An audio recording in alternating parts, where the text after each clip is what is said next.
We live? Yeah, we live. Hold on. We live. Okay. Looky here. We're gonna talk about UFC 285. I'm gonna watch it live. John Jones Yeah, in the Ciryl comeback. Gane. It's on, man. Heavyweight title on the line. Yes, sir. Who you got? Man, it's a toss up for me, man. It's real hard for me to pick, man.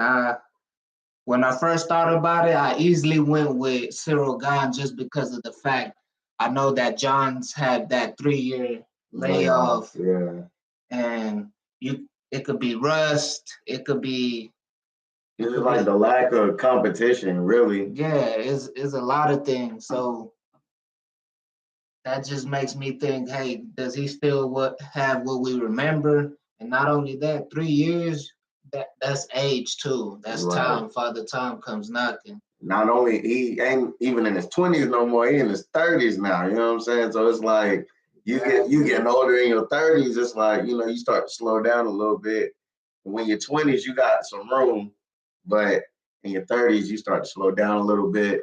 Plus, it's like Ciryl Gane, he moves like a middleweight. He moves quick. So he stays on the top. exactly. So it's like we got somebody that's agile and quick against somebody that it's kind of rusty. Yeah. And so it's like, where do you pick? Because it's still John Jones. Yeah. It was like a 5 or 6 year gauntlet where he just went through a slew of names. Everybody. Fucking Ryan Bader, Stephen Bonner. Lyoto Machida. Machida, Rashard Evans, Glover Teixeira, Rampage Jackson. Man, the list goes on. The list goes on. Hey. It's John Jones. Anthony Smith, Alexander Gustafsson, Daniel Cormier. Oh, yeah. Can't forget about Daniel Cormier. Man. I remember his fight with Daniel Cormier where he picked him up and just hemmed him up, man. Deboed him. Hey, man, this is a great fight. Ciryl Gane is real unique, though. Yeah. Like you said, he moves like a middleweight. He knows how to fight off that back fit, and that could cause a problem for John. Yeah, he's a little more. John is a little more flat-footed, as where Ciryl, he hops, lateral movement, front, back, in and out, side to side. And now with that time off, can he catch him? And not only that, with the movement and going up in weight, he's not used to the weight. He's not used to their punches, their power. Yeah, I mean. And can he get them to respect his power? I feel like John Jones has power, and I feel like he's still dynamic, but you moving up, that power difference is going to be. And in his last fight with Dominic Reyes, he was struggling, and a lot of people thought that he lost that fight. And he got rocked a few times by Dominic, who, in my opinion, is a lot smaller than Ciryl. So it's like, the power is going to be there. And Ciryl is almost as dynamic as a striker as John. And not only that, Dominic Reyes in that fight, he was moving a lot. Yeah. Something similar to Ciryl. Exactly. And John had a hard time with Dominic. So it's like, plus the ring rush. And then it's like he's coming off of one of the worst performances that people say John Jones has had. And a fight that they feel like he should have lost. It's like he's coming up. Yes, he's John Jones, but you got to look at the most recent body of work, and his most recent body of work and his best body of work. You see what I'm saying? So. And then on the other hand, Ciryl Gane, he's like a well-oiled machine. He's been in the octagon, having fights back to back, really good fights against top caliber fighters such as Tai Tuivasa. That was a great fight. Derek Lewis. Yeah. Well, Derek Lewis, he kind of dominated him. Yeah. The Francis fight was good to me. Is one person's name that's Mays.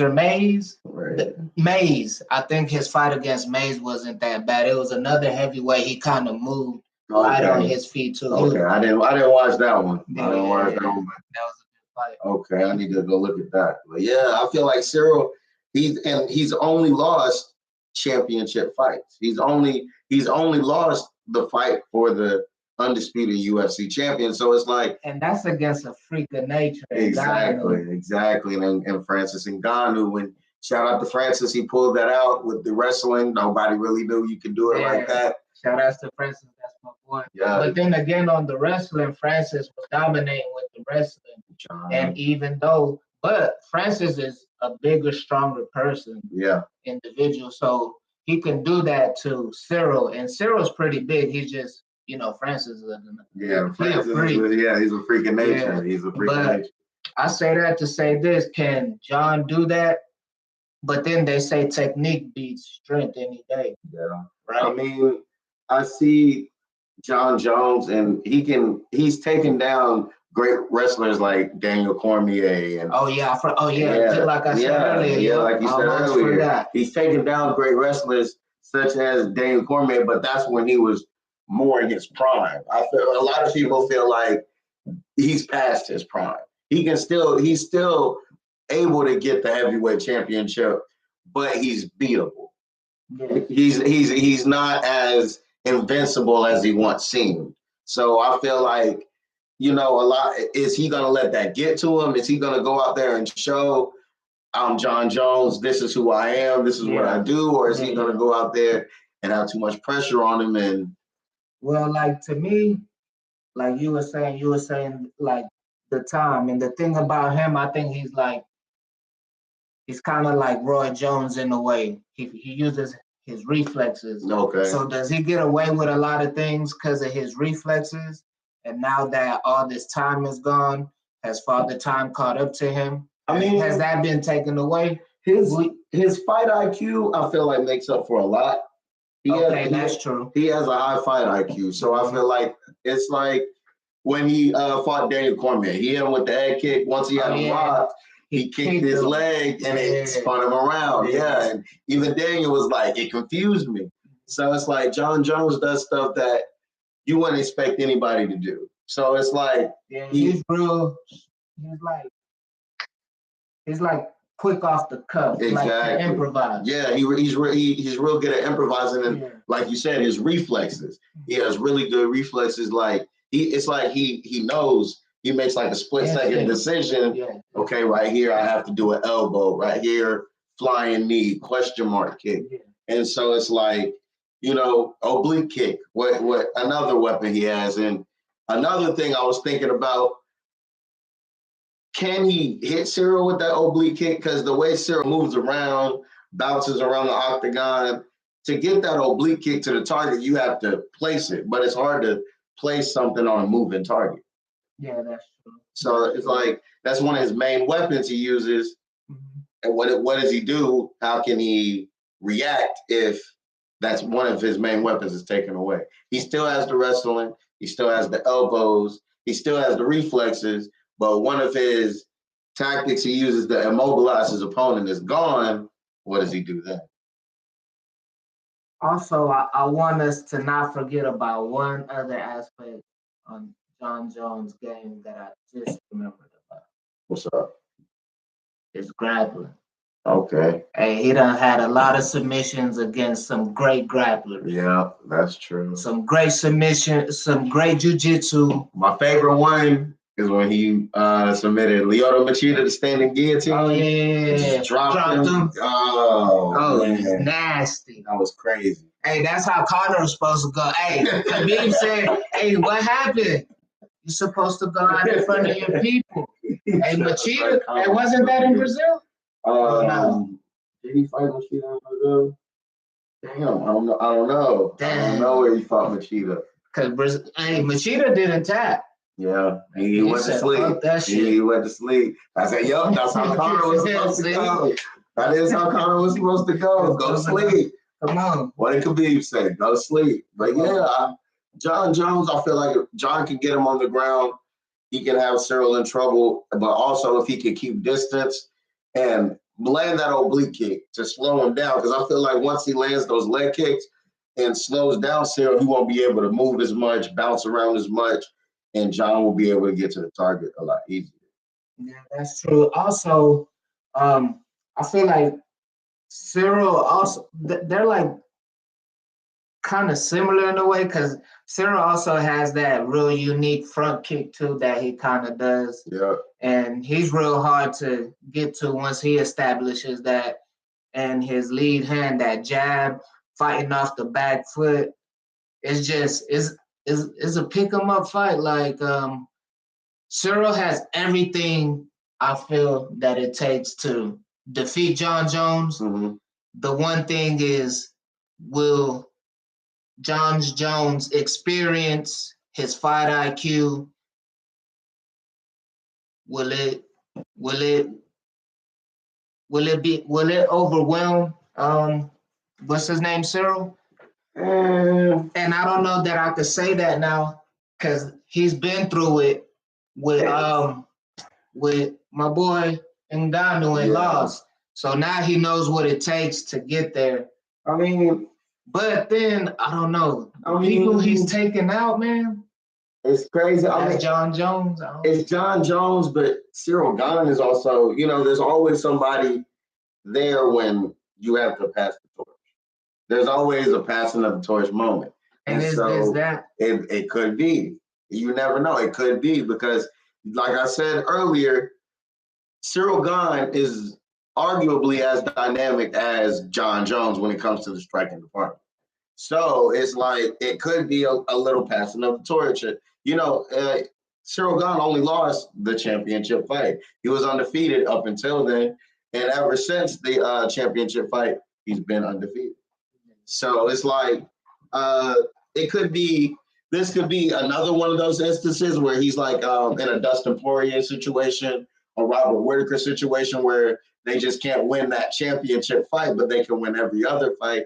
Or it could be, maybe the first time wasn't his time, but the second time could be. Yeah, second time could be. And what I noticed a lot, that's why I said that I brought up the Ngannou thing. A lot of times, whether it be in fighting or in sports, sometimes not all teams or fighters or champions can get it that first time. Mm-hmm. Sometimes they got to go ahead and take that first chance and take the L, maybe take 2, 3, and then they finally become champ because they had to go through the fire and remake themselves, kind of like going back to the basics and rebuilding from the bottom. When you lose, you like humble yourself and say, hey, this is what I got to work on.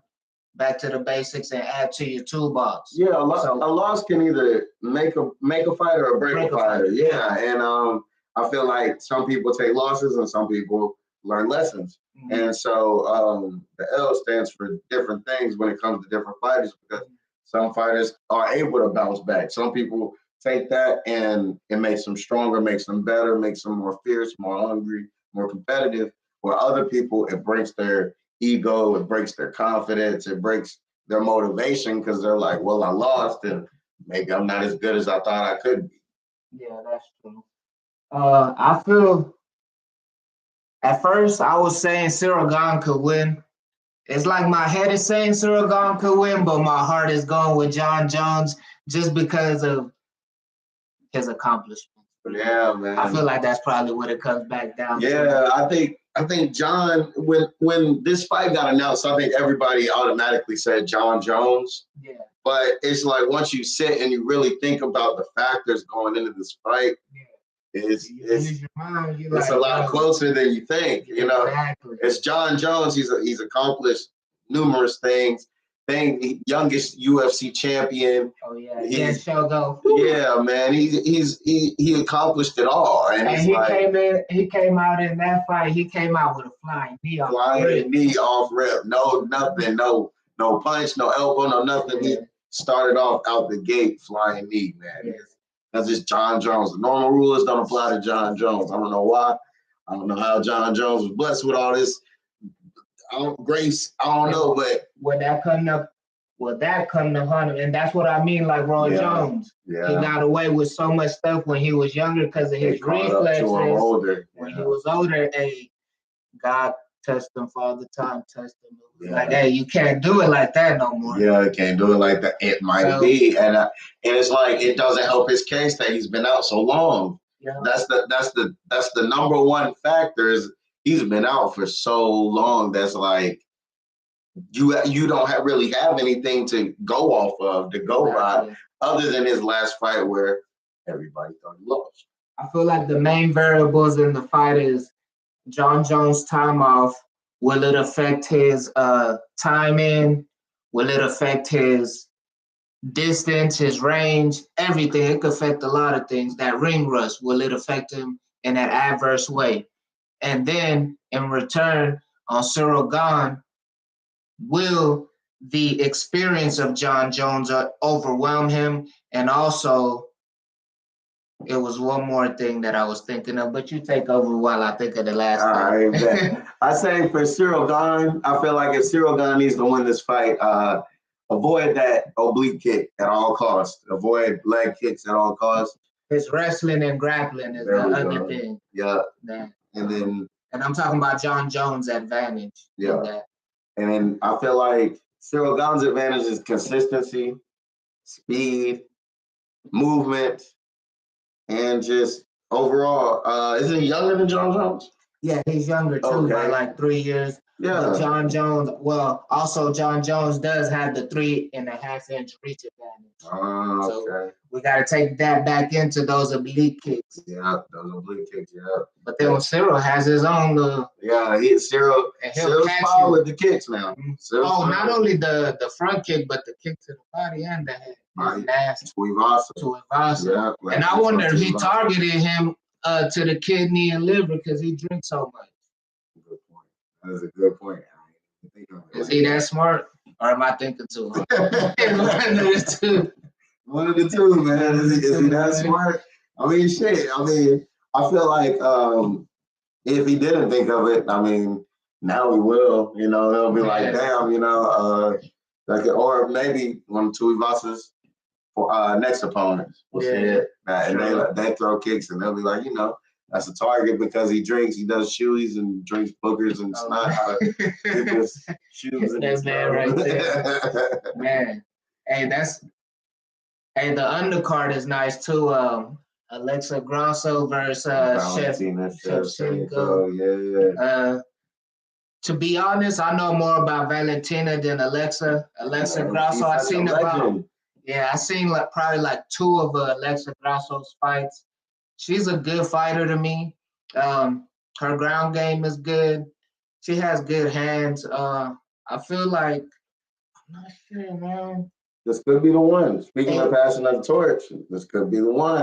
She's been up there for a minute. She's coming up, and yeah, like you said, Valentina, she's been up there for a minute. She's been the queen of the division for a minute, and like John Jones, she's coming back off of a fight that a lot of people thought she lost. Oh yeah. So it's like the same thing. Yeah, against the Brazilian girl. So it's like her and John are kind of in the same situation minus the layoff. It's like they're both coming off fights. Yes, they're both dominant. Yes, they both achieved a lot. And yes, they're both considered the GOATs of their genders as far as in the sport. Yeah. So it's like they're both coming off fights that people feel like they should have lost. So it's like they come out there both with something to prove. She has to prove again, and it's like Alexa Grasso is like in the position of Ciryl Gane, up and coming, hungry, you ready to get that title. And John, he's tasted the title before. Valentina, she's tasted the title before, and these are 2 people who've done it for years at a time. At a high elite level, stayed active, stayed at the top of the game. And it's like, this could be the passing of the torch moment. You never know. But then John could make history.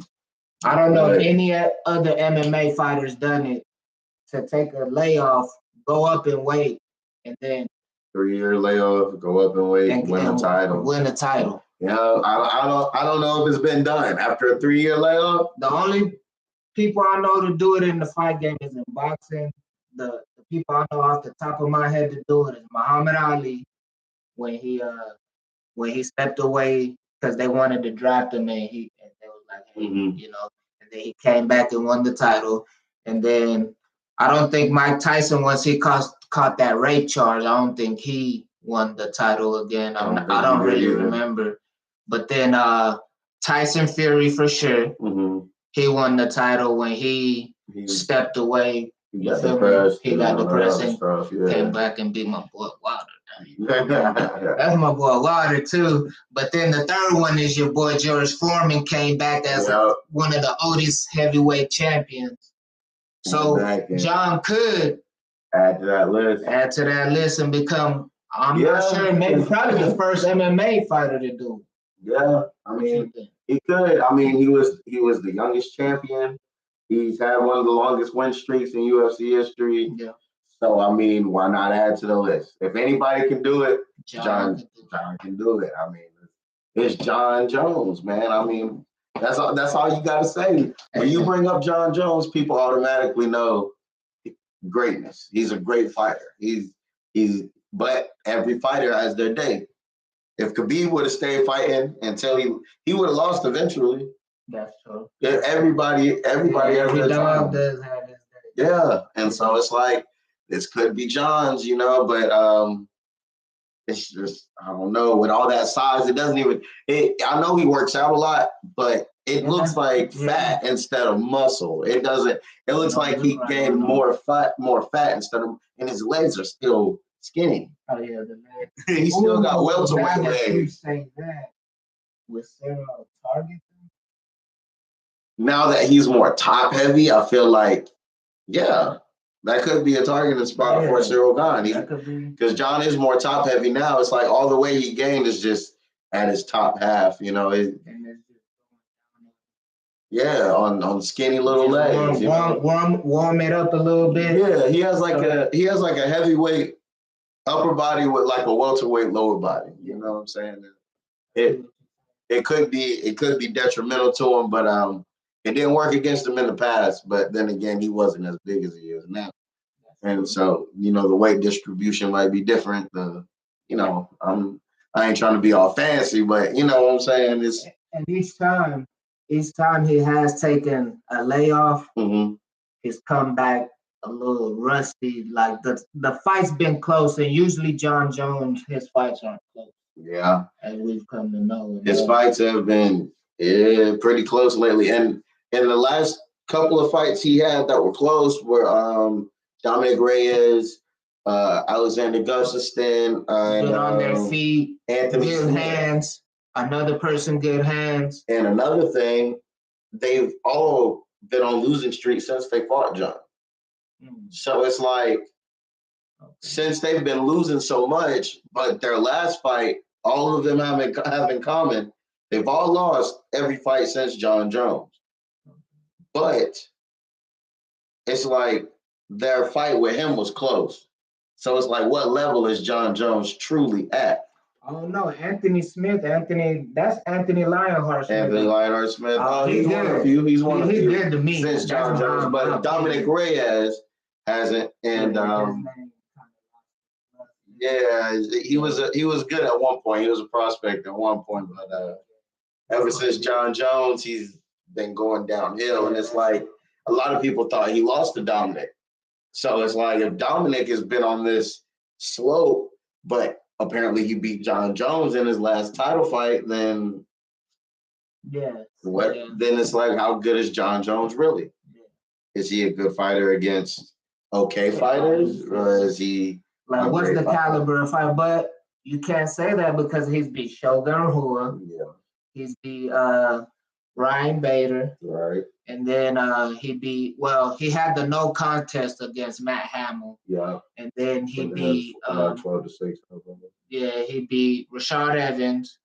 And these is all back to back. Yeah. He beat who else he beat? Rashad Evans, Lyoto Machida, Rampage Jackson. Stephen way in the beginning, I believe. When he first came Gustafson, to the UFC. He fought him twice. And then he fought Daniel Cormier twice. And then Anthony Smith. And Smith, yep. Dominic Reyes. Man, list, man. That's a list, man. Beat all Chael Sonnen. Yep, Chael Sonnen. I feel like I'm forgetting a few more. Brandon Vera. Yeah. Brandon Vera was a little bit before the run, but he's a little notable name. Yeah. And I feel like I'm forgetting. Man, look, with John Jones, he's done beat every legend that was in his time. You know, it's like he's beat your favorite fighter's favorite fighter. Yeah, he has, man. Yeah. He beat up the dudes that inspired your favorite fighter to, join the game. Lyoto Machida, Rampage Jackson. We know all these names, and John Jones ran through them all. Rashad Evans. He made it look easy, and a lot of times he would beat dudes with their own style, but that could be his detriment, being that if he goes in here with Ciryl Gane and tries to beat Ciryl Gane at his own game, it could lead to him looking up at the lights. Yeah, that's true. And now that we're saying that too, I'm also thinking, what really made you leave the game? Yeah. Did you lose love for it? Did you lose that drive? He said it was. He mentioned something about money a while ago, but I don't think that was all. I think at the end of because if he really needed the money like that, I don't think he would. I feel like he would fight still, because you're not fighting, you're not getting money. So it's like he get money in other ways, of course, but that's his main source of income. And if people don't see you for a while, they lose interest and they go to other things. So it's like, as you don't fight, your stock goes down. And I know he said he wanted to gain weight the right way. I know he's been lifting a lot. Doesn't look like he's done a leg day, but it's that is what it is. John Jones chooses to gain weight in ways John Jones can do, man, because he's John Jones. But at the end of the day, that extra weight, it can lead to less speed, less movement, less agility. Yeah. And he's going against somebody that's known for having all of those things. Yeah. So it's like, should he try to go out here and beat Ciryl Gane at his own game, or should he go out here with his own game plan, wrestle, do some elbows, some oblique kicks, and try to win this fight in the way of John Jones, not in beating Ciryl Gane at Ciryl Gane's game? But maybe that was the old John Jones. Maybe he's gotten to a stage where he's matured in a way, for lack of a better term for me to explain it, a maturity about his preparation and the way he takes the fight. Because he used to say sometimes he'd kind of like have a built-in excuse by partying. Before, so then I could say, hey, he hasn't had any cocaine in the system recently. Hey, that'll be a great thing. No steroids, So he's on a good track, man. John Jones is doing good. I guess he just has to stay out of Vegas. And John is my boy. Nah, he can't stay out of Vegas. That's the fight capital, man. How you expect him to fight? Not going to Vegas. Man, last time he was in Vegas, he caught a case. Man. He gotta stay out of Vegas. I know that's where the fight is, but I don't know, John. I think you should fly away in day or something. Nah, John's gonna do good. John, but the reason I had brought up the fact that he left the sport is like, did you lose your drive, your main drive factor to fight? So when I say that, why are you coming back now? Are you gonna come back with that same drive, that same hunger? He did an interview. Ciryl Gane, he wants that. He just took a L. You know what I mean? John Jones did an interview and he said he said he left because he didn't have that fear anymore. He said he didn't really. So that's not a good thing. Yeah, he didn't fear his opponents. And so he said he came back now because he fears Ciryl Gane. Okay. So it's like it's fear, but in a good way. It's like something that wakes you up, something that gets you. That's the thing you need. That you know you have to be on your shit, or you're going to sleep. So but the thing is he being honest with himself, or he just saying that to try to get himself pepped up? Because sometimes you could say that, but you don't truly believe that, and you don't feel that burning desire, that sensation, that urge to really do that. It could be.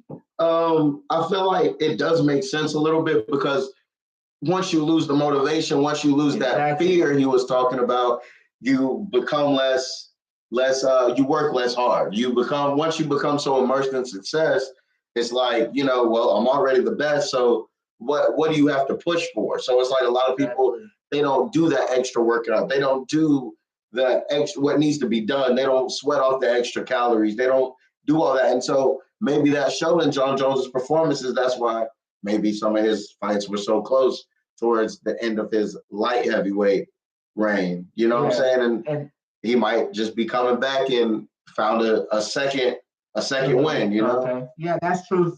Fighters do that, sort of like a phoenix, die and then born again, blazing. Exactly. But like I kind of lost my train of thought right there. I was gonna bring something up before I said that line right there. But take it away while I kind of think about it. Yeah, I mean, Ciryl Gane, I feel like Ciryl Gane's gonna win this fight. I want John Jones to win, but as far as my official prediction, I'm going with Ciryl Gane. John, you're the GOAT. Anybody ask me, your name is top 3 for sure, but I feel like maybe we have an upset. Top 3, yeah. I'm not gonna say he's specifically number 1, but I'm gonna go out to limb to say, John, you number 1. You number 1. I grew up watching, man. I knew who Leota, man. When Leota, he be slaying dragons in real life. He's the dragon slayer. Hey, bro. I mean, yeah. Shogun. It's John. I mean, I guess it depends on what day you ask me. I mean, was Ragdoll and Rashad? I mean, John Jones, man, he's a. Put him to sleep. Ragdoll. But he's a victim to his own success. He's a victim to his own success. Who Ragdoll is Rampage? Yeah, that's true. But my mind is telling me Ciryl can win it. It's like 80%, but then that 20% of my heart is like. It's pulling me like, and just that experience, man. I don't know that I can really go against John's experience. Right. And he has such a patience, confidence that all the greats have. You can't explain it. It's like you see them, they might be losing a couple of rounds here and there, and then you feel me, they take over. But see, with that patience, I also seen not only does he have patience, but when he needs to, he has urgency. Yeah. He knows how to be urgent when he needs to. That's what I mean, and then they pick it up when they have to. Yeah, patient, man. And all the greats have that. He's a true champion. He knows when to turn it on. He knows when to turn it off. He knows when to save energy. He knows when to empty the tank. He's just, like I said, his fight IQ. Fighting savant. Yeah, man. He knows what he's doing in there for sure. He's a natural at it. But I feel like Ciryl Gane, he might be the one to derail the John Jones train. And I can see it. What does John? I'm not gonna lie, I can see it. And what does John Jones do if he loses? I know if he wins, he said he wants Stipe, but if he loses, what does he do? Does he fight Tai Tuivasa? Does he fight Sergey Pavlovich? Does he fight? To me, really, I feel like the better fight. I don't know why he wanted to go up to heavyweight. To me, the better fight is my boy Izzy. Israel Adesanya, John Bones Jones. Yeah. Versus the style bender. I don't know why. Versus the style bender. But and they had that back and forth for a while. If he loses to Alex, I mean, he could go. If he loses again to Alex, I think if he loses for a 4th time, I feel like he moves up to light heavyweight. And so you think, because I think I'm a look, Izzy. If you see this, I'm one of your biggest fans, man. But if you ever seen Rocky, I think they tell Adonis Creed or whoever it is, they're like, nah, champ, he's all wrong for you, Rock. He's all wrong for you, champ. I think it's Rocky. Yeah. They tell somebody, he's all wrong for you. He got his number. That's his kryptonite. Yeah. I feel like. But my heart is rooting for Izzy in that fight. I really hope he wins, Izzy, but my mind is telling me that you're going to sleep. Yeah, Pereira got his number, man. It's just, and that's just the guy he can't beat. I don't know why. He got his number. He proved he's a better fighter, but he just got his number, man. But that's the better fight. Yeah. John Jones versus Izzy. Oh man! Whenever I heard rumors that they were trying to do that, I instantly got excited. It's a bigger. That shit sells itself. Exactly. It's greatness against greatness. It's two of the greats of their divisions to clash and see who is, you know what I'm saying? And not only that, you get the new era versus somewhat of that old era. Yeah. And get to see who.